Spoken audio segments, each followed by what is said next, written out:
Now, because I'm kind of a cheapskate, I wish it was more towards the $30 level, but because of the high quality material and overall feel of the basketball, I understand it being, between $35 and $40. I'm completely fine with that. You take into account this is Spalding, one of the biggest basketball manufacturers in the world, and you also take into account it's one of their TF series basketballs. For it to be $37, I think is a perfectly reasonable price for this basketball in 2024. A few last points about this basketball.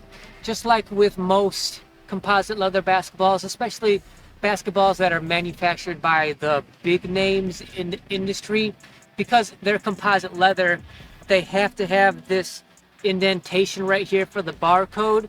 And whenever you put this barcode on composite leather basketballs, this little panel right here is completely flat. There is no thing, and the material right here, it's like, it doesn't have that composite leather cover. It certainly doesn't have any tackiness to it. It's completely flat. So while this ball is completely brand new and this hasn't been broken in at all, your fingertip is always going to slide on here as the ball is completely new and not broken in. Especially if there's any moisture on the basketball from a sweat or rain or whatever. This right here, if your fingertips get on this barcode, it's going to be completely slippery.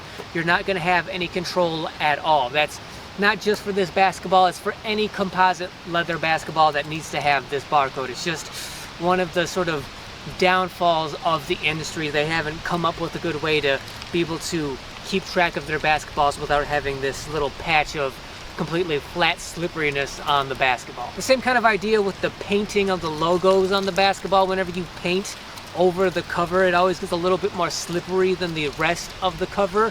So this is pretty tacky. This is a little more slippery in comparison to the rest of the cover, but I'm assuming that as the basketball gets broken in and the cover itself gets broken in and wore down a little bit, the painting on the logos will not be nearly as noticeable. The slipperiness of it will not be nearly as noticeable as it is being completely brand new.